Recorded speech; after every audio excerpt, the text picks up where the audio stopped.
Welcome back to Classic Literature Free Audiobooks. Now, let the story continue with the Picture of Dorian Gray. Chapter 10. When his servant entered, he looked at him steadfastly and wondered if he had thought of peering behind the screen. The man was quite impassive and waited for his orders. Dorian lit a cigarette and walked over to the glass and glanced into it. He could see the reflection of Victor's face perfectly. It was like a placid mask of servility. There was nothing to be afraid of there. Yet he thought it best to be on his guard. Speaking very slowly, he told him to tell the housekeeper that he wanted to see her, and then to go to the frame maker and ask him to send 2 of his men round at once. It seemed to him that as the man left the room his eyes wandered in the direction of the screen. Or was that merely his own fancy? After a few moments, in her black silk dress, with old-fashioned thread mittens on her wrinkled hands, Mrs. Leaf bustled into the library. He asked her for the key of the schoolroom. "The old schoolroom, Mr. Dorian," she exclaimed. "Why, it is full of dust. I must get it arranged and put straight before you go into it. It is not fit for you to see, sir. It is not, indeed."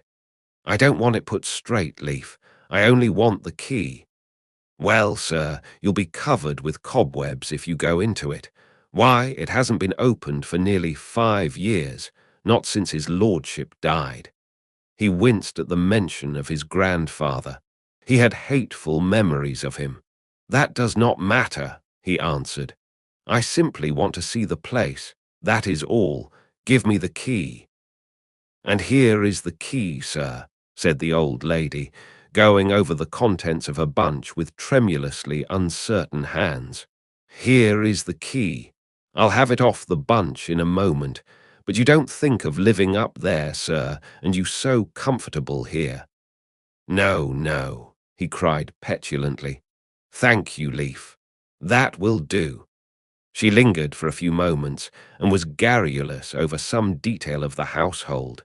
He sighed and told her to manage things as she thought best. She left the room, wreathed in smiles.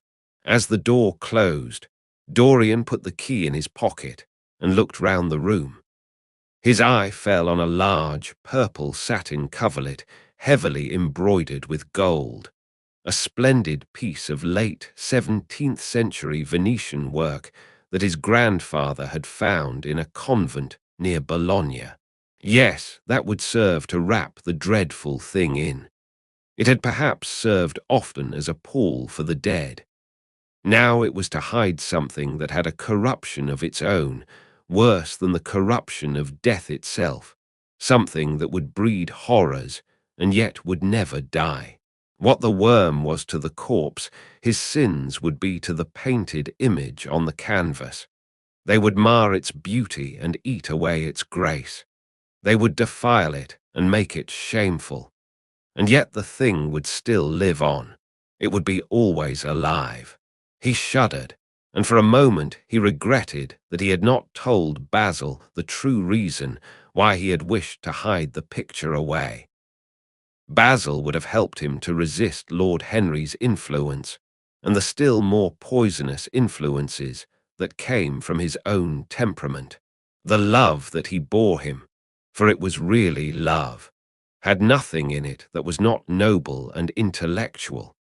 It was not that mere physical admiration of beauty that is born of the senses, and that dies when the senses tire. It was such love as Michelangelo had known, and Montaigne and Winkelmann and Shakespeare himself. Yes, Basil could have saved him, but it was too late now. The past could always be annihilated. Regret, denial, or forgetfulness could do that. But the future was inevitable. There were passions in him that would find their terrible outlet, dreams that would make the shadow of their evil real. He took up from the couch the great purple and gold texture that covered it, and holding it in his hands, passed behind the screen. Was the face on the canvas viler than before? It seemed to him that it was unchanged, and yet his loathing of it was intensified. Gold hair, blue eyes, and rose-red lips, they all were there. It was simply the expression that had altered. That was horrible in its cruelty. Compared to what he saw in it of censure or rebuke, how shallow Basil's reproaches about Sybil Vane had been. How shallow, and of what little account. His own soul was looking out at him from the canvas and calling him to judgment. A look of pain came across him, and he flung the rich pall over the picture. As he did so, a knock came to the door. He passed out as his servant entered. "The persons are here, monsieur." He felt that the man must be got rid of at once. He must not be allowed to know where the picture was being taken to. There was something sly about him, and he had thoughtful, treacherous eyes. Sitting down at the writing table, he scribbled a note to Lord Henry, asking him to send him round something to read and reminding him that they were to meet at 8:15 that evening. "Wait for an answer," he said, handing it to him, "and show the men in here." In 2 or 3 minutes there was another knock, and Mr. Hubbard himself, the celebrated frame-maker of South Audley Street, came in with a somewhat rough-looking young assistant. Mr. Hubbard was a florid, red-whiskered little man, whose admiration for art was considerably tempered by the inveterate impecuniosity of most of the artists who dealt with him. As a rule, he never left his shop. He waited for people to come to him, but he always made an exception in favor of Dorian Gray. There was something about Dorian that charmed everybody. It was a pleasure even to see him. "What can I do for you, Mr. Gray?" he said, rubbing his fat, freckled hands. "I thought I would do myself the honor of coming round in person. I have just got a beauty of a frame, sir, picked it up at a sale. Old Florentine. Came from Fonthill, I believe. Admirably suited for a religious subject, Mr. Gray. I am so sorry you have given yourself the trouble of coming round, Mr. Hubbard. I shall certainly drop in and look at the frame, though I don't go in much at present for religious art. But today I only want a picture carried to the top of the house for me. It is rather heavy, so I thought I would ask you to lend me a couple of your men." "No trouble at all, Mr. Gray. I am delighted to be of any service to you. Which is the work of art, sir?" "This," replied Dorian, moving the screen back. "Can you move it, covering and all, just as it is? I don't want it to get scratched going upstairs." "There will be no difficulty, sir," said the genial frame-maker, beginning, with the aid of his assistant, to unhook the picture from the long brass chains by which it was suspended.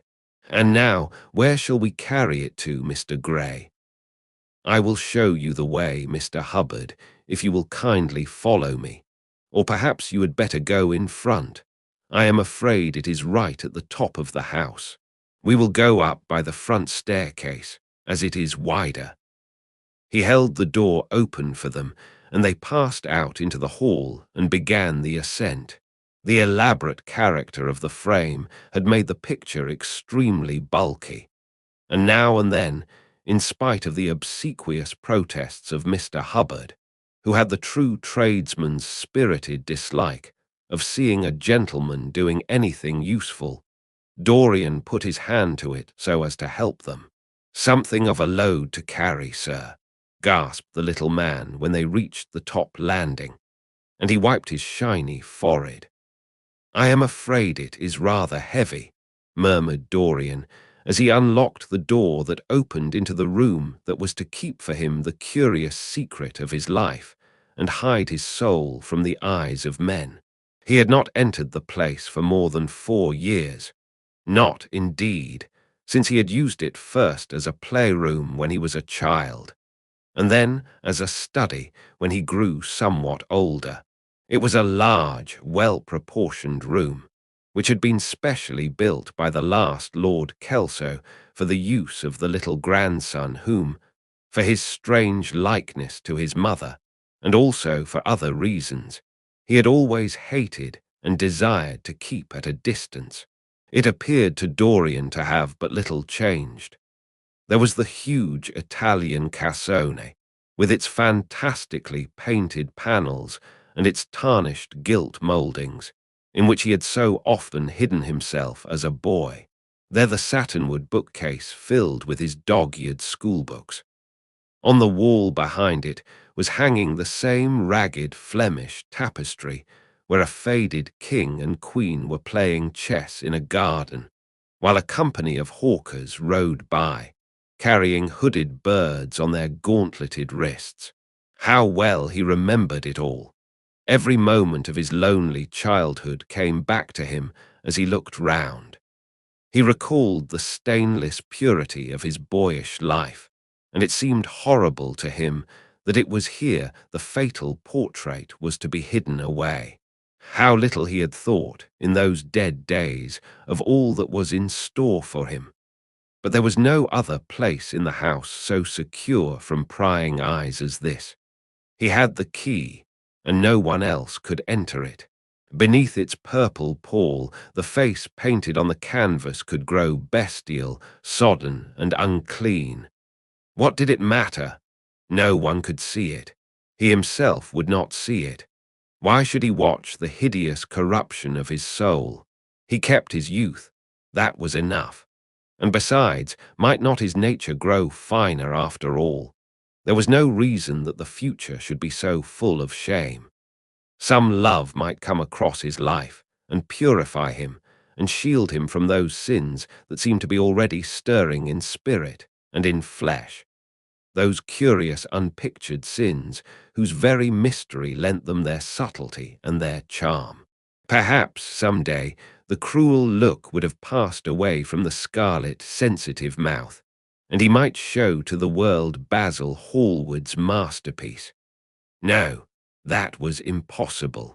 Hour by hour and week by week, the thing upon the canvas was growing old. It might escape the hideousness of sin, but the hideousness of age was in store for it. The cheeks would become hollow or flaccid. Yellow crow's feet would creep round the fading eyes and make them horrible. The hair would lose its brightness, the mouth would gape or droop, would be foolish or gross, as the mouths of old men are. There would be the wrinkled throat, the cold, blue-veined hands, the twisted body, that he remembered in the grandfather who had been so stern to him in his boyhood. The picture had to be concealed. There was no help for it. "Bring it in, Mr. Hubbard, please," he said, wearily, turning round. "I am sorry I kept you so long. I was thinking of something else." "Always glad to have a rest, Mr. Gray," answered the frame maker, who was still gasping for breath. "Where shall we put it, sir?" "Oh, anywhere. Here, this will do. I don't want to have it hung up. Just lean it against the wall. Thanks." "Might one look at the work of art, sir?" Dorian started. "It would not interest you, Mr. Hubbard," he said, keeping his eye on the man. He felt ready to leap upon him and fling him to the ground if he dared to lift the gorgeous hanging that concealed the secret of his life. "I shan't trouble you any more now. I am much obliged for your kindness in coming round." Not at all, Mr. Gray. Ever ready to do anything for you, sir." And Mr. Hubbard tramped downstairs, followed by the assistant, who glanced back at Dorian with a look of shy wonder in his rough, uncomely face. He had never seen anyone so marvellous. When the sound of their footsteps had died away, Dorian locked the door and put the key in his pocket. He felt safe now. No one would ever look upon the horrible thing. No eye but his would ever see his shame. On reaching the library, he found that it was just after 5 o'clock and that the tea had been already brought up. on a little table of dark perfumed wood thickly encrusted with nacre, a present from Lady Radley, his guardian's wife, a pretty professional invalid who had spent the preceding winter in Cairo, was lying a note from Lord Henry, and beside it was a book bound in yellow paper, the cover slightly torn and the edges soiled. A copy of the third edition of the St. James's Gazette had been placed on the tea tray. It was evident that Victor had returned. He wondered if he had met the men in the hall as they were leaving the house, and had wormed out of them what they had been doing. He would be sure to miss the picture, had no doubt missed it already while he had been laying the tea things. The screen had not been set back, and a blank space was visible on the wall. Perhaps some night he might find him creeping upstairs and trying to force the door of the room. It was a horrible thing to have a spy in one's house. He had heard of rich men who had been blackmailed all their lives by some servant who had read a letter or overheard a conversation, or picked up a card with an address, or found beneath a pillow a withered flower or a shred of crumpled lace. He sighed, and having poured himself out some tea, opened Lord Henry's note. It was simply to say that he sent him round the evening paper and a book that might interest him, and that he would be at the club at 8:15. He opened the St. James's languidly and looked through it. A red pencil mark on the 5th page caught his eye. It drew attention to the following paragraph: Inquest on an actress. An inquest was held this morning at the Bell Tavern, Hoxton Road, by Mr. Danby, the district coroner, on the body of Sybil Vane, a young actress recently engaged at the Royal Theatre, Holborn. A verdict of death by misadventure was returned. Considerable sympathy was expressed for the mother of the deceased, who was greatly affected during the giving of her own evidence, and that of Dr. Burrell, who had made the post-mortem examination of the deceased. He frowned, and tearing the paper in two, went across the room and flung the pieces away. How ugly it all was, and how horribly real ugliness made things. He felt a little annoyed with Lord Henry for having sent him the report, and it was certainly stupid of him to have marked it with red pencil. Victor might have read it. The man knew more than enough English for that. Perhaps he had read it and had begun to suspect something. And yet, what did it matter? What had Dorian Gray to do with Sybil Vane's death? There was nothing to fear. Dorian Gray had not killed her. His eye fell on the yellow book that Lord Henry had sent him. What was it? He wondered.